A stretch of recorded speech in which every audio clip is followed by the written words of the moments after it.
Sa isang liblib na baryo na napapaligiran ng palayan at mga punong niyog, namumuhay si Elma bilang isang simpleng tindera ng kalamay.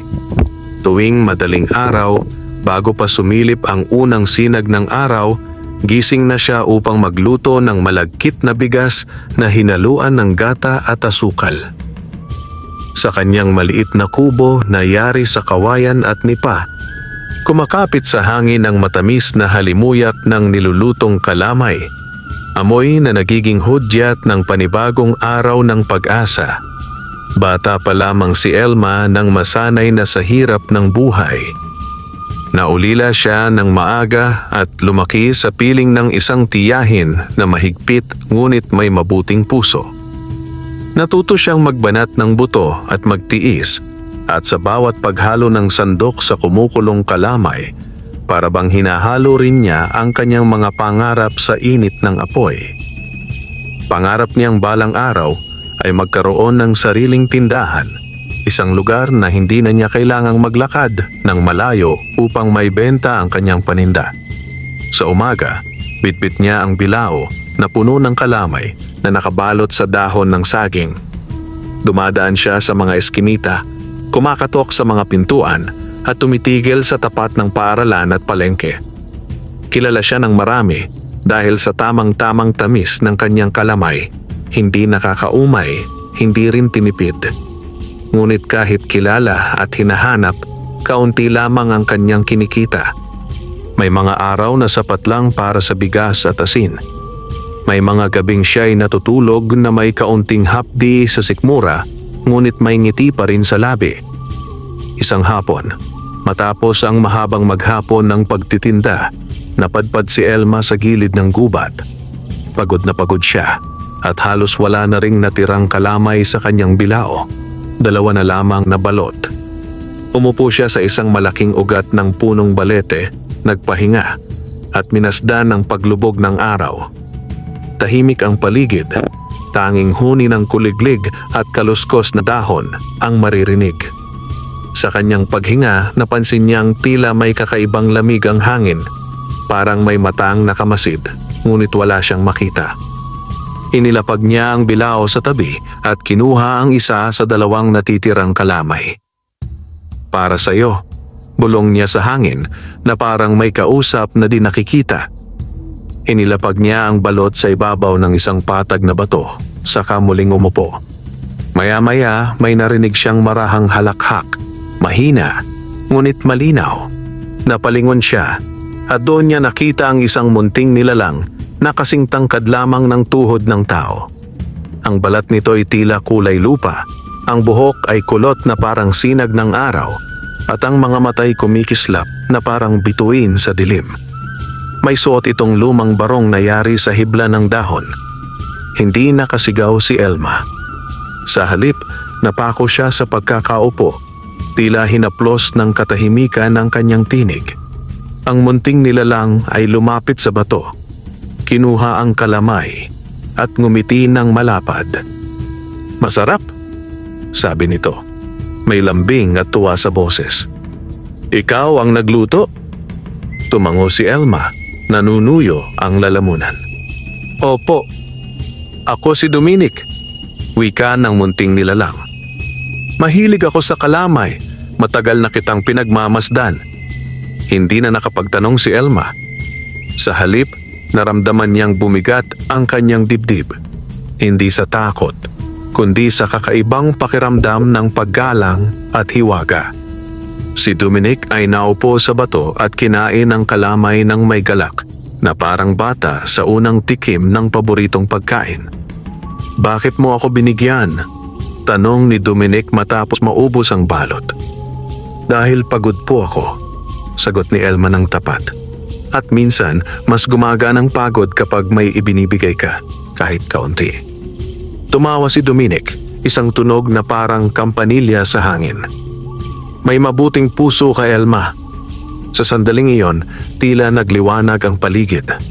Ang dilim ng dapit hapon ay napalitan ng banayad na sinag, at ang gubat ay tila huminga ng sabay. Tumayo si Dominic at tumingin kay Elma ng may lalim. "May darating na pagbabago," sabi niya, Ngunit tandaan mo, ang yaman ay may kasamang pagsubok. Bago pa makapagsalita si Elma, biglang naglaho si Dominic na parang usok na tinangay ng hangin. Naiwan si Elma sa tabi ng balete. Hawak ang walang lamang dahon ng saging at ang puso'y kumakabog sa halo ng takot at pag-asa. Pag-uwi niya sa kubo, hindi siya agad nakatulog. Sa bawat pagpikit, bumabalik ang ngiti ni Dominic at ang salitang pagbabago. Hindi niya alam kung panaginip lamang ba ang lahat o isang hiwagang nagising sa kanyang buhay. Ngunit sa kaibuturan ng kanyang dibdib, may munting apoy na nagliyab, isang pakiramdam na bukas ay hindi na tulad ng kahapon. At sa tahimik na gabing iyon, sa gitna ng mga bituin at anino, nagsimula ang isang kwentong magbabago hindi lamang sa buhay ni Elma, kundi sa buong baryo na minsang naging saksi sa kanyang pagtitiyaga. Nagising si Elma bago pa tumilaok ang manok. May kakaibang sigla ang kanyang katawan, bagamat kaunti lamang ang kanyang tulog. Umupo siya sa banig at ilang sandaling napatitig sa dingding ng kubo. Tila inaayos sa isip ang nangyari kahapon. Ang gubat, ang punong balete, ang munting nilalang na nagngangalang Dominic, lahat ay malinaw na malinaw, parang hindi panaginip. Tumayo siya at sinimulan ng nakagawiang gawain. Nagsaing, nag-igib ng tubig, at inihanda ang mga sangkap ng kalamay. Ngunit may isang bagay na naiiba. Sa bawat galaw ng kanyang kamay, may pakiramdam siyang parang may nakamasid. Hindi nakakatakot, kundi parang nagbabantay. Tahimik niyang tinanggap ang pakiramdam na iyon at nagpatuloy sa pagluluto. Habang hinahalo niya ang malagkit na bigas sa kumukulong gata, napansin niyang mas makintab ang itsura ng kalamay kaysa dati. Ang kulay nito ay mas matingkad at ang amoy ay mas lalong nakakaakit. Napakunot ang kanyang noo, ngunit inisip na marahil ay dahil lamang sa sariwa ang gata o mas maingat ang kanyang paghahalo. Nang matapos, inilagay niya ang kalamay sa mga dahon ng saging at inayos sa bilao. Mas marami ito kaysa karaniwan, kahit pareho lang naman ang dami ng sangkap na kanyang ginamit. Hindi na niya pinansin ang pagtataka at lumabas ng kubo upang magtinda. Sa daan patungo sa baryo, sinalubong siya ng mga kapitbahay na may ngiti at pagtataka. May ilan na agad lumapit, humihingi ng kalamay kahit hindi pa siya tuluyang nakapwesto. Sa unang pagkakataon, halos maubos ang kalahati ng kanyang paninda bago pa man siya makarating sa palengke. "Ang sarap ngayon sabi ng isang matandang babae habang ngumunguya. "Parang may kakaiba." Tumango lamang si Elma, hindi alam ang isasagot. Sa loob-loob niya, bumabalik ang alaala ng munting duwende at ang kanyang mga salita. Pagdating sa palengke, lalo pang dumami ang bumibili. Ang mga dating dumaraan lamang ay ngayon humihinto, naaakit ng amoy at itsura ng kalamay. May ilan pang handang magbayad ng mas mataas kaysa karaniwan. Nang matapos ang umaga, wala nang natira sa kanyang bilao. Bitbit ang supot ng barya, umupo si Elma sa gilid ng palengke. Binilang niya ang kanyang kinita at hindi makapaniwala sa nakita. Mas malaki ito kaysa sa karaniwan niyang kita sa loob ng isang linggo. Napahawak siya sa dibdib at sa sandaling iyon, naramdaman niyang may malamig na simoy ng hangin na dumaan sa kanyang tabi. Magandang simula, bulong ng isang pamilyar na tinig. Napalingon si Elma, ngunit walang tao. Sa halip, may nakita siyang munting bakas sa lupa, parang yapak ng maliit na paa, na mabilis ding naglaho. Napangiti siya, may halong kaba at pasasalamat. Pag-uwi niya sa kubo, bumili siya ng kaunting isda at gulay, mga bagay na bihira niyang maihain sa sarili. Habang kumakain, naisip niya ang sinabi ni Dominic tungkol sa yaman at pagsubok. Alam niyang ang biglang pagbuti ng kanyang buhay ay hindi basta-basta at may kapalit na pananagutan. Kinagabihan, bumalik siya sa gilid ng gubat. May dala siyang isang balot ng kalamay, sariwa at mainit pa. Inilapag niya ito sa ibabaw ng bato at tahimik na naghintay. Hindi nagtagal, muling umihip ang malamig na hangin at mula sa anino ng mga puno ay lumitaw si Dominic, may ngiting mas malinaw sa liwanag ng buwan. "Hindi mo ako nakalimutan," sabi nito. "Hindi po," sagot ni Elma. "Salamat po." Tumango si Dominic at sa kanyang mga matay may lalim na tila nagbabadya ng mas mahahabang araw at mas mabibigat na pangyayari. "Ito pa lamang ang simula," wika niya.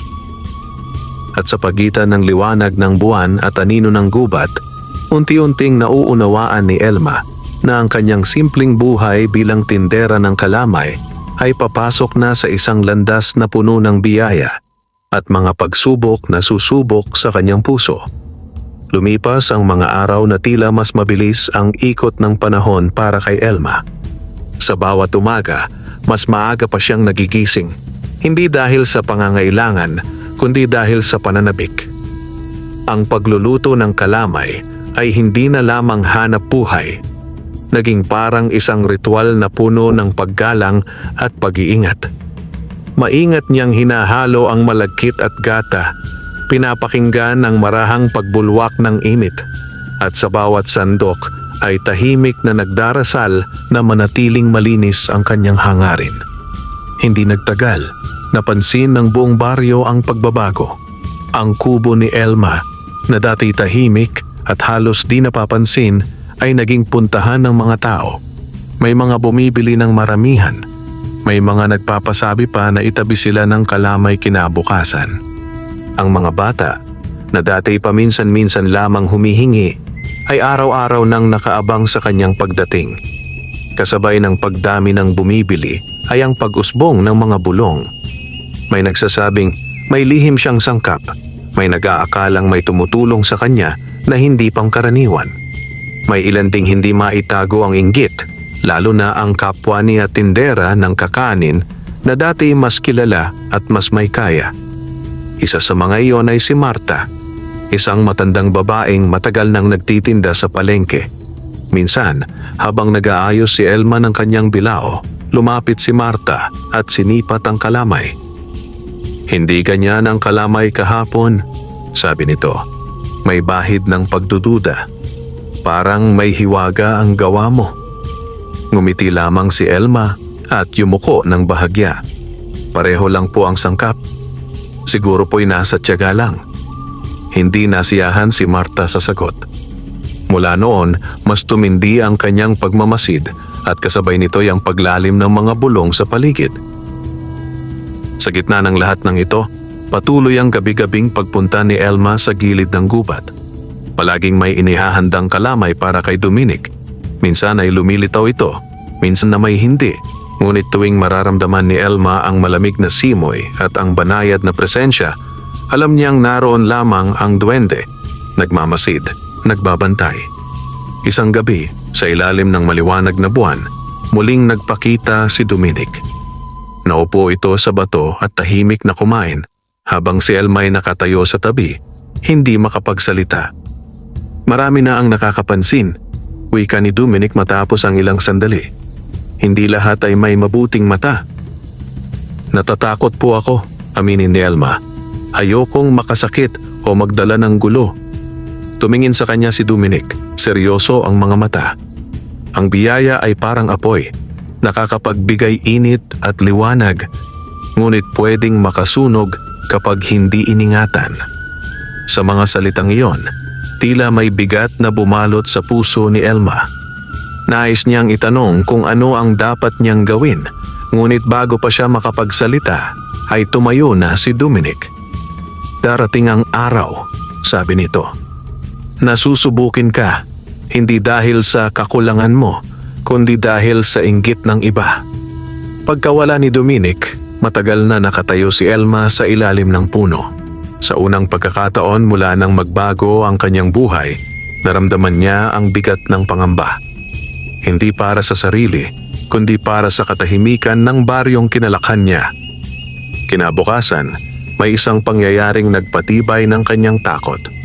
May isang bata ang biglang nahilo matapos kumain ng kalamay mula sa ibang tindera. Sa halip na ang tunay na may sala ang pagbalingan, may mga matang tumingin kay Elma. May mga bulong na baka raw may kakaibang halo ang kanyang paninda. Baka raw may hindi kanais-nais na pinanggagalingan ang kanyang swerte. Nasaktan si Elma, ngunit pinili niyang manahimik. Tinulungan niya ang bata, nagbigay ng tubig at nagdasal. Sa kanyang puso, alam niyang malinis ang kanyang gawa. Ngunit sa unang pagkakataon, naranasan niyang ang biyaya ay maaari ring maging dahilan ng pagdududa. Pag-uwi niya sa kubo ng gabing iyon, umupo siya sa harap ng kalan at pinagmamasdan ang abo ng natuyong uling. Dito niya naunawaan na ang yaman na dumarating ay hindi lamang sinusukat sa dami ng barya, kundi sa tibay ng loob at linis ng konsensya. At sa katahimikan ng gabi, habang muling sumisilip ang buwan sa bintana ng kanyang kubo, tahimik na inihanda ni Elma ang kanyang sarili, handa sa mga pagsubok na unti-unting lumalapit. Nagising si Elma sa bigat ng panaginip. Sa kanyang alaala, naglalakad siya sa palengke na puno ng liwanag, ngunit bigla itong nagdilim at napalitan ng mga matang nanlilisik. Umupo siya sa banig at huminga ng malalim. Sa labas, tahimik ang umaga, ngunit sa kanyang dibdib ay may alon ng kaba na ayaw humupa. Ipinagpatuloy niya ang pagluluto ng kalamay, mas maingat kaysa dati. Sinukat niya ang apoy, hinintay ang tamang lagkit at tinikman ang bawat sandok na parang humihingi ng pahintulot sa sarili. Ayaw niyang magkamali. Ayaw niyang magbigay ng dahilan sa mga bulong. Pagdating niya sa palengke, ramdam niya ang pagbabago. May mga nakangiti pa ring bumibili, ngunit may mga matang umiiwas. May mga usapang biglang humihinto kapag siya'y lumalapit. Sa isang sulok, narinig niyang binabanggit ang kanyang pangalan kasabay ng salitang hiwaga at hindi natural. Hindi siya kumibo. Inayos niya ang bilaw at naghintay. Maya-maya dumating ang isang lalaking hindi niya kilala. Matangkad, maputi ang buhok at may tindig na parang sanay mag-utos. Tinitigan nito ang kalamay, saka humingi ng isang balot. Binayaran niya ng walang tawad at lumayo. Hindi nagtagal, bumalik ito, may kasamang 2 pang lalaki. "Masarap nga," sabi ng lalaki, ngunit may malamig na tono. "Marami kang benta." "Opo," sagot ni Elma, magalang. "Hindi ka ba nagtataka kung bakit biglang dumami ang bumibili?" tanong nito. Tumingin si Elma sa kanyang mga kamay.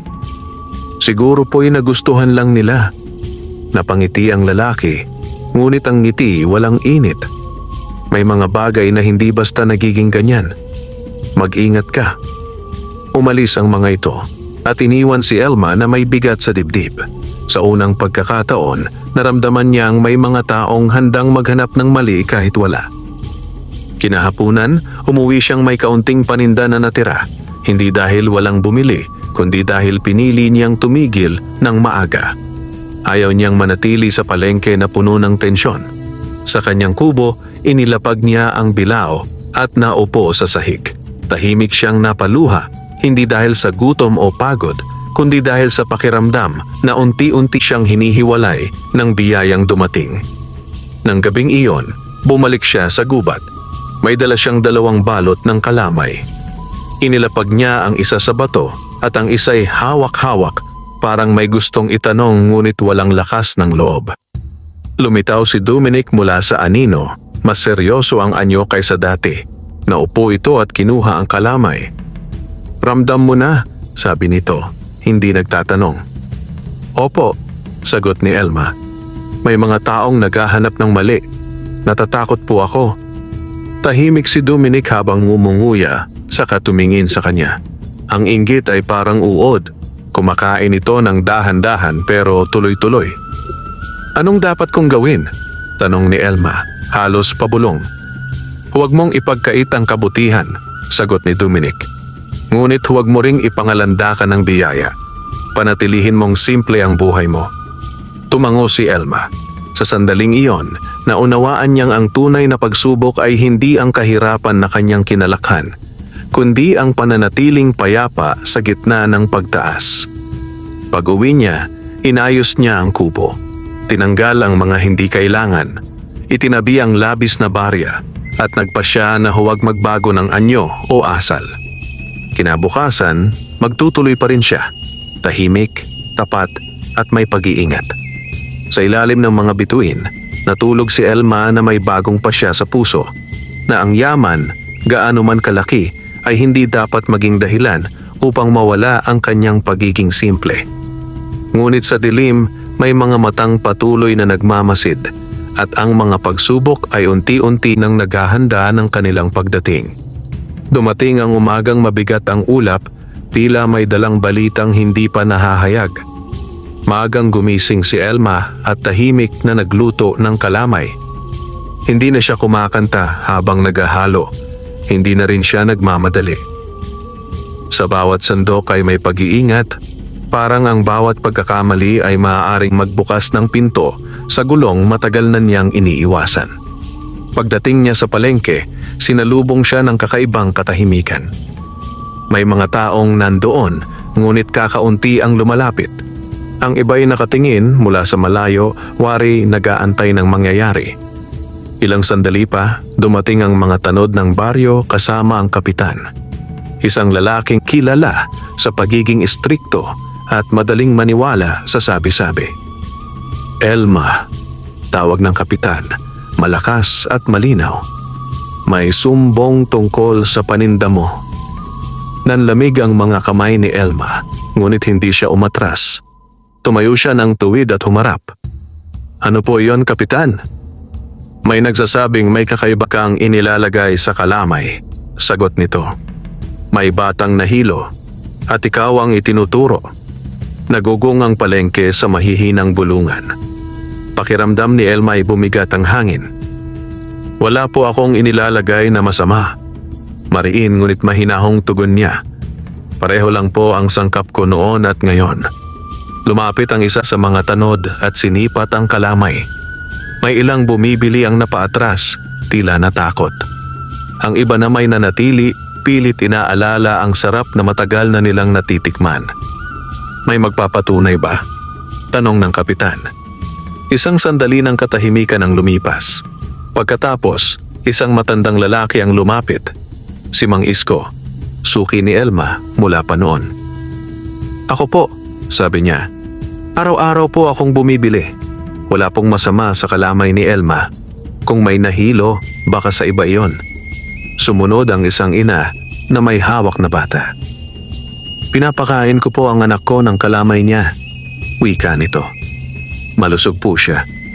Unti-unting may mga tumindig at nagsalita. Hindi lahat, ngunit sapat upang mabasag ang katahimikan. Ang kapitan ay napailing. Hindi pa rin lubos na kumbinsido, ngunit wala ring sapat na ebidensya. Mag-ingat ka, sabi niya kay Elma bago umalis. Sa ngayon, magtitinda ka pa, pero binabantayan ka namin. Nang magsialisan ang mga tao, umupo si Elma sa tabi ng kanyang bilao. Nanginginig ang kanyang tuhod, hindi sa takot lamang, kundi sa pagod ng puso. Sa unang pagkakataon, naranasan niyang ang kabutihan ay kailangang ipagtanggol, hindi lang ipakita. Kinagabihan, bumalik siya sa gubat na mas mabigat ang loob kaysa dati. May dala siyang kalamay, ngunit hindi na siya naghintay ng matagal. Lumitaw si Dominic na tila alam na ang lahat. Dumating na ang una, sabi nito. Opo, sagot ni Elma, may luha sa mata. Gusto ko nang umatras, ayokong magdala ng gulo. Tumingin si Dominic sa kanya ng matagal. Kung umatras ka ngayon, mananatili kang ligtas. Ngunit kung magpapatuloy ka, mas marami pang pagsubok ang darating. Tahimik si Elma. Sa isip niya, bumalik ang mga taong tumayo para sa kanya, ang mga batang masayang kumakain ng kalamay, at ang pangarap na hindi lamang para sa sarili. Ano po ang tama? Tanong niya. Ang tama, sagot ni Dominic, ay ang hindi pagtalikod sa kabutihan dahil lamang sa takot. Sa gabing iyon, umuwi si Elma na may malinaw na pasya. Hindi niya alam kung saan siya dadalhin ng landas na pinili, ngunit alam niyang hindi siya mag-iisa. Sa dilim ng gabi, habang humahaplos ang hangin sa mga dahon, may mga mata pa ring nagmamasid. Ngunit sa pagkakataong ito, handa na siyang humarap sa susunod na pagsubok. Mula nang mangyari ang sumbong sa palengke, nagbago ang kilos ni Elma. Hindi na siya naglalagay ng matagal sa iisang lugar. Maaga siyang dumarating, tahimik na nagtitinda, at umuuwi bago pa magsimulang lumalim ang mga usapan. Ngunit kahit pilit niyang iniiwasan ang gulo, tila sinusundan pa rin siya ng mga mata. Mga matang nagmamasid, naghihintay ng pagkakamali. Isang umaga, habang naglalakad siya sa makitid na daan patungo sa palengke, napansin niyang may ilang balot ng kalamay sa kanyang bilao ang tila natapunan ng lupa. Napahinto siya at sinuri ang mga ito. Malinis niyang inilagay ang mga iyon bago umalis ng bahay, kaya't alam niyang may ibang kamay na gumalaw. Tahimik niyang itinabi ang mga maruming balot at nagpatuloy. Pilit pinapakalma ang sarili. Pagdating niya sa palengke, may kumalat ng balita. May nagsasabing nakita raw siyang may kausap sa gubat tuwing gabi. May nagdagdag pa na baka raw may pinaglulutuan siyang kung anong nilalang. Ang dating bulong ay naging mas malinaw na paratang. Hindi na napigilan ni Marta ang sarili. Lumapit ito sa gitna ng palengke at malakas na nagsalita. Hindi normal ang biglang yaman. May tinatago siya. Naramdaman ni Elma ang bigat ng mga salitang iyon. Parang mga batong bumabagsak sa kanyang dibdib. Ngunit sa halip na sumagot, inilapag niya ang bilao at tahimik na nagsimulang magligpit. Ang katahimikan niya ang lalo pang nagpasiklab ng haka-haka. Kinahapunan, isang bata ang lumapit sa kanya. Si Lino, ang madalas niyang bigyan ng libreng kalamay kapag may natitira. Ate Elma, bulong nito. Sabi ni nanay, huwag na raw akong lumapit sa inyo. Ngumiti si Elma kahit may kirot sa puso. Ayos lang, sagot niya. Makinig ka sa nanay mo. Pag-uwi niya sa kubo, doon niya ibinuhos ang luha. Hindi niya ininda ang gutom o pagod, kundi ang unti-unting pagkawala ng tiwala. Sa bawat patak ng luha, parang may bahagi ng kanyang puso ang napapagod lumaban. Nang gabing iyon, hindi siya nagdala ng kalamay sa gubat. Umupo siya sa harap ng kubo at tumingala sa langit. Sa katahimikan, biglang lumamig ang hangin at naramdaman niya ang pamilyar na presensya. Lumitaw si Dominic sa tabi ng puno. Seryoso ang muka. Bakit ka hindi pumunta?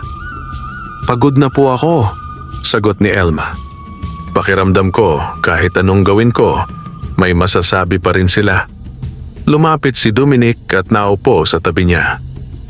May mga taong hindi kayang tanggapin ang liwanag kapag sanay sila sa dilim. Tahimik silang dalawa. Sa sandaling iyon, may narinig silang yabag mula sa di kalayuan. May mga aninong gumagalaw sa gilid ng bakuran. Naramdaman ni Elma ang kaba. May balak silang masama, sabi ni Dominic. Mababa ang tinig. May gustong sumubok kung totoo ang mga bulong. Bago pa makapagtanong si Elma, may malakas na kalabog sa likod ng kubo. May isang palayok ang nabasag at may mga yabag na mabilis na lumayo. Kinabukasan, tiyak niyang may bagong kwento na namang iikot sa baryo. Sa gabing iyon, sa gitna ng takot at pagod, doon naunawaan ni Elma na ang pagsubok ay hindi na lamang salita. May mga taong handang gumawa ng masama upang patunayan ang kasinungalingan. At sa harap ng panganib na iyon, kailangan niyang magpasya kung hanggang saan ang kanyang lakas at kung paano niya poprotektahan ang kabutihang pilit niyang pinanghahawakan. Sumikat ang araw na may dalang mabigat na katahimikan. Ang bakuran ni Elma ay may bakas ng nagdaang gabi. Basag na palayok, nagkalat na putik at mga yapak na hindi kanya. Maingat niyang nilinis ang paligid bago pa man magising ang baryo. Parang ayaw niyang may makakita ng kahinaan.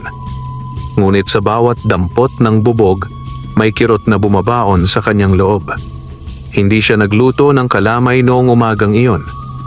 Sa halip, umupo siya sa harap ng kalan at pinakiramdaman ang sarili. Ang apoy ay hindi niya sinindihan.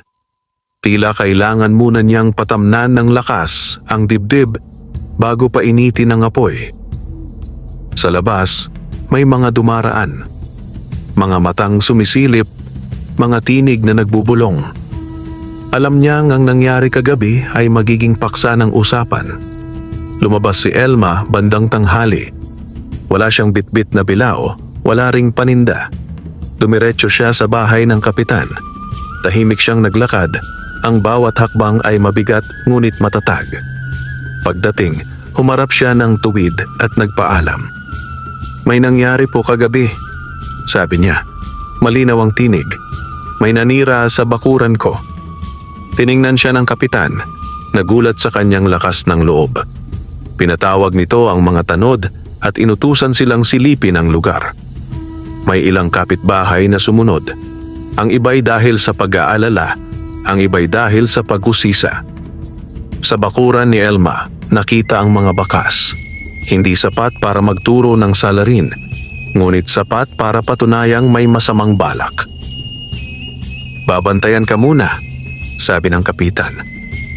Ayokong may mangyaring masama. Tumango si Elma. Hindi siya nagpasalamat ng labis, ngunit sa kanyang dibdib ay may bahagyang ginhawa. Ang pagsasalita ay parang pagbukas ng bintana sa isang kuwartong matagal ng sarado. Kinahapunan, may kumatok sa kanyang pinto. Pagbukas niya, nandoon si Mang Isko at ang ina ni Lino. May dala silang kaunting bigas at gulay. Para po sa inyo, sabi nila, may hiya at malasakit. Nang umalis sila, umupo si Elma sa sahig at napangiti. Hindi pala siya nag-iisa. Sa gitna ng inggit at paratang, may mga pusong nananatiling tapat. Nang dumilim ang langit, dumalaw si Dominic. Hindi na siya nagmula sa anino ng gubat. Lumitaw siya sa tabi ng kalan, tahimik at malinaw. Pinili mong magsalita, sabi niya. Opo, tugon ni Elma. Ayokong manatiling tahimik kapag may gumagawa ng masama. Tumango si Dominic. Ang katahimikan ay minsang kabutihan, ngunit may mga panahong kailangan ng tinig. Lumapit siya at iniabot ang isang maliit na supot na yari sa dahon. Hindi ito yaman, sabi niya. Ito ay paalala. Nang buksan ni Elma ang supot, may lamang butil ng bigas, karaniwan ang itsura, ngunit mainit sa palad.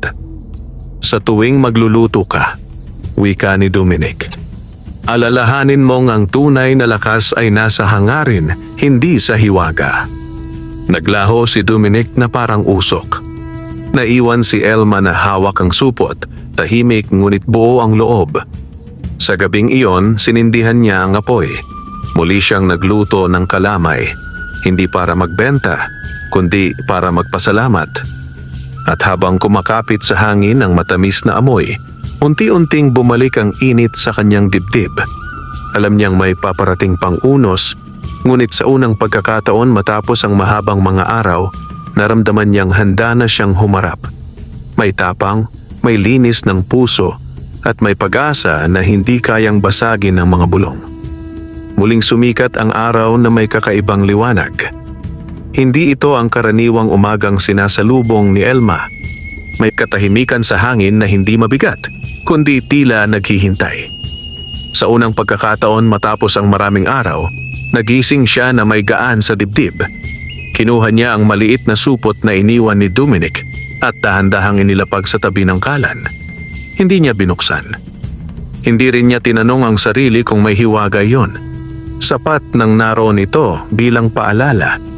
Sinindihan niya ang apoy at nagsimulang magluto ng kalamay. Ang tunog ng kumukulong gata ay parang tibok ng puso, pantay, mahinahon. Habang hinahalo niya ang malagkit, may bumalik na alaala ng kanyang pagkabata. Ang tiyahing nagturo sa kanya kung paano maghintay, kung paano huwag magmadali, at kung paano magtiwala sa proseso. Ngumiti siya sa gunita at ipinagpatuloy ang paghahalo. Nang matapos, inayos niya ang mga balot sa bilao. Hindi niya dinagdagan, hindi rin niya binawasan. Pareho lang ng dati. Simple, sapat.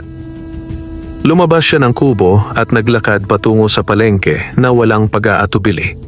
Sa bawat hakbang, ramdam niya ang mga matang sumusunod, ngunit hindi na iyon nakapagdulot ng kaba. Tinanggap niya ang presensya ng iba, mabuti man o masama. Sa palengke, may mga lumapit agad. May mga ngumiti, may mga nagtanong kung nagtitinda pa rin siya. May ilan ding dumaan lang, umiwas ang tingin. Tinanggap ni Elma ang lahat ng walang hinanakit. Ibinigay niya ang kalamay sa mga bumili, nagpasalamat at tahimik na naghintay sa susunod. Isang batang babae ang lumapit. May hawak na barya na kulang sa presyo. Tiningnan siya ni Elma at ngumiti. "Ayos lang," sabi niya, at iniabot ang isang balot. Napangiti ang bata at tumakbo palayo. May ilang nakasaksi. May mga matang nagbago ang tingin. Hindi lahat, ngunit sapat upang maramdaman ang paggalaw ng damdamin. Bandang tanghali, dumating ang lalaking unang nagbabala sa kanya noon. Ang matangkad na may maputing buhok. Tumigil ito sa harap ng kanyang bilao at tumingin ng matagal. Kumuha ito ng isang balot at kumain ng tahimik. "Pareho pa rin," sabi nito sa wakas. "Hindi ka nagbago." "Opo," sagot ni Elma. "Ito lang po ang alam ko." Tumango ang lalaki at iniwan ang bayad na mas malaki kaysa sa dapat. Hindi na siya nagsalita pa. Sa pag-alis nito, may ilang bulong ang humupa, parang apoy na nawalan ng hangin. Pag-uwi ni Elma, nadatnan niya ang bakuran na maayos. Walang bagong bakas, walang paninira. Sa halip, may iniwang maliit na bungkos ng kahoy sa tabi ng pinto. Walang pangalan, walang paliwanag. Tinanggap niya ito ng tahimik. Nang dumilim ang langit, bumalik siya sa gubat, may dalang kalamay. Inilapag niya ito sa bato at umupo. Hindi nagtagal, lumitaw si Dominic, payapa ang mukha.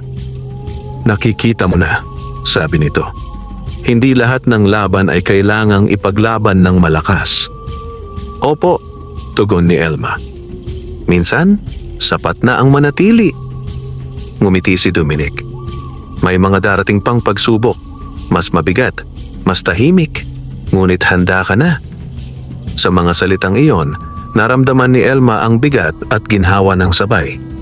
Nang maglaho si Dominic, nanatili siya sandali, pinakikinggan ang huni ng gabi. Sa pagbabalik niya sa kubo, alam niyang ang susunod na yugto ng kanyang buhay ay hindi na lamang tungkol sa pagtitinda ng kalamay, kundi sa pagpapanatili ng liwanag sa gitna ng unti-unting pagdilim ng paligid. At sa katahimikan ng gabing iyon, may mga pusong nagsimulang magbago, dahan-dahan, halos hindi pansin. Habang ang kwento ni Elma ay patuloy na humahabi ng landas patungo sa mas malalalim na pagsubok at mas dakilang pagpili. Dumating ang panahong ang katahimikan ay mas nakakatakot kaysa sa lantad na gulo. Sa mga sumunod na araw, tila humupa ang mga bulong sa baryo, ngunit ramdam ni Elma na hindi pa tapos ang lahat. Ang mga ngiting dati lantad ay naging maingat, ang mga bati naging maiikli. Para bang may hinihintay ang lahat, isang pangyayari na magpapatunay kung tama ba ang kanilang hinala o mali. Patuloy pa ring nagtitinda si Elma ng kalamay. Hindi na kasing dami ng dati ang bumibili, ngunit sapat upang ipagpatuloy ang araw-araw. Sa bawat umagang naglalakad siya patungo sa palengke, dala niya ang bilao at ang paninindigang huwag magbago. Ngunit sa kaibuturan ng kanyang dibdib, may bahagyang bigat na hindi niya maipaliwanag. Isang pakiramdam na parang may paparating na unos na tahimik lamang na nagtitipon ng lakas. Isang hapon, may dumating na balita na yumanig sa baryo. Ang anak ng isang mayamang mangangalakal mula sa Karatig Pook ay biglang nagkasakit. Mataas ang lagnat, walang ganang kumain, at walang mahanap na lunas ang mga albularyo na tinawag. Dahil sa takot at pagkabahala, may isang nagbanggit ng pangalan ni Elma, hindi bilang may sala, kundi bilang pag-asa. Sabi ng ilan, kung may hiwaga raw ang kanyang kalamay, baka iyon ang makapagpagaling. Dinala si Elma sa malaking bahay ng mga ngalakal. Hindi siya tumanggi, bagamat nanginginig ang kanyang mga kamay. Sa loob ng silid, nakita niya ang batang nakahiga, maputla, payat at halos hindi na dumidilat. Tahimik ang paligid, puno ng panalangin at pangamba. "Huwag kang magkamali," babala ng mga ngalakal. Ang tinig ay mabigat sa pag-aalala. Kung walang mangyari. Hindi na niya tinapos ang sinabi. Hindi rin ito kailangan. Lumapit si Elma sa bata at hinawakan ang noo nito. Mainit. Sa sandaling iyon, naalala niya ang mga salita ni Dominic. Ang tunay na lakas ay nasa hangarin. Humingi siya ng pahintulot na makapagluto. Sa kusina ng malaking bahay, ginamit niya ang karaniwang sangkap, malagkit, gata, asukal. Walang idinagdag, walang binago. Habang hinahalo niya ang kalamay, pumikit siya at tahimik na nagdasal, hindi para sa hiwaga, kundi para sa paggaling. Nang maihain ang kaunting kalamay sa bata, pinilit nitong tikman. Hindi agad nagbago ang lagay, ngunit makalipas ang ilang sandali, unti-unting bumagal ang paghinga ng bata. Sa paglipas ng oras, bumaba ang lagnat. Sa pagsikat ng umaga, nakatulog ito ng mahimbing. Kumalat ang balita na gumaling ang bata. May mga nagsabing himala, may mga nagsabing pagkakataon lamang. Ngunit sa mga mata ng mga ngalakal, malinaw ang pasasalamat. Inalok niya si Elma ng salaping higit pa sa inaasahan. Hindi tinanggap ni Elma ang labis. Kinuha niya lamang ang sapat at nagpasalamat. Sa kanyang pag-uwi, dala niya ang pagod at ang bagong bigat ng responsibilidad. Alam niyang mula sa araw na iyon, hindi na siya basta tindera ng kalamay sa mata ng iba. Nang gabing iyon, bumalik siya sa gubat. Tahimik siyang umupo sa tabi ng bato, walang dalang pagkain. Lumitaw si Dominic, mas seryoso kaysa dati. "Mas lalalim ang tingin nila sa'yo," sabi nito. "May mga aasa, may mga magnanais, at may mga hahadlang." Tumango si Elma. Sa kanyang dibdib, hindi na takot ang nangingibabaw, kundi malinaw na pagkaunawa. Ang biyaya ay hindi na lamang kanya. Ito'y magiging daan ng mas mabibigat na pagpili. Sa ilalim ng mga bituin, habang humahaplos ang malamig na hangin sa mga dahon, tahimik na tinanggap ni Elma ang katotohanan. Ang huling pagsubok ay paparating. Hindi bilang paratang, kundi bilang tukso na susukat sa hangganan ng kanyang puso. Dumating ang araw na ang baryo ay nagising na may kakaibang sigla. Ang hangin ay puno ng bulungan, hindi na ng paratang, kundi ng pag-asa at paghahangad. Mula sa iba't ibang lugar, may mga taong dumarating upang makita si Elma, ang tindera ng kalamay na sinasabing may kakayahang magdala ng ginhawa. May mga may sakit, may mga naghihirap, at may mga nagnanais lamang masilaya ng hiwagang matagal nang ikinukubli ng kanyang pagiging simple. Tahimik na pinanood ni Elma ang pagdami ng tao sa labas ng kanyang kubo. Hindi siya lumabas agad. Umupo siya sa harap ng kalan at pinakiramdaman ang bigat ng sandali. Sa unang pagkakataon, ang kanyang katahimikan ay hindi dahil sa takot, kundi dahil sa pagninilay. Alam niyang anumang hakbang ang kanyang gagawin ngayon ay magtatakda ng direksyon ng kanyang buhay at ng buhay ng mga umaasa sa kanya. Lumabas siya ng dahan-dahan. Hinarap niya ang mga tao ng walang taas noo o pangako. "Ako po ay nagluluto lamang ng kalamay," sabi niya. Malinaw at payapa ang tinig. "Wala po akong kapangyarihan. Kung may gumaling, iyon ay dahil sa biyaya na hindi ko pag-aari. May ilan na nadismaya, may ilan na umunawa. Ngunit may isang lalaking lumapit, isang mangangalakal na may dalang mabigat na supot ng ginto. Inilapag nito ang supot sa lupa sa harap ni Elma. "Gawin mo akong kasosyo," sabi ng lalaki. "Palakihin natin ito. Magluluto ka para sa marami. Magiging mayaman ka." Saglit na tumahimik ang paligid. Ang alok ay malinaw, kayamanan, kapangyarihan at kasiguruhan. Sa sandaling iyon, Naramdaman ni Elma ang malamig na simoy ng hangin. Alam niyang naroon si Dominic, bagamat hindi siya lumilitaw. Tiningnan ni Elma ang supot, saka ang mga taong nakapaligid. Mga mukhang pagod, umaasa, at takot na mawalan ng pagkakataon. Dahan-dahan niyang itinulak pabalik ang supot. "Hindi po," sabi niya. "Kung gagawin ko yan, hindi na kalamay ang iluluto ko, kundi pagnanasa." Nag-ugong ang paligid. May mga umiling, may mga napangiti. Ang mga ngalakal ay napailing at kinuha ang supot, hindi na nagsalita pa. Kinahapunan, unti-unting nagsialisan ang mga tao.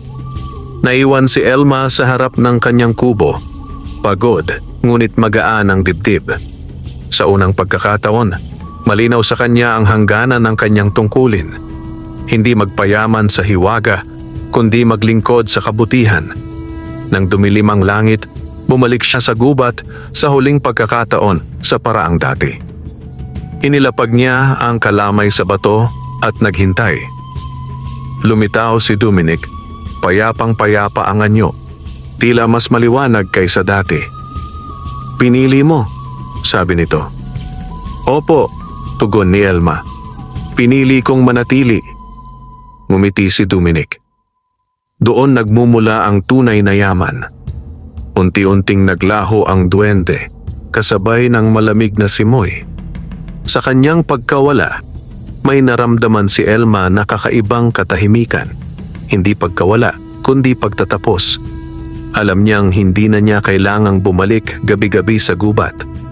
Ang aral ay dala na niya. Sa mga sumunod na araw, nagpatuloy si Elma sa pagtitinda ng kalamay.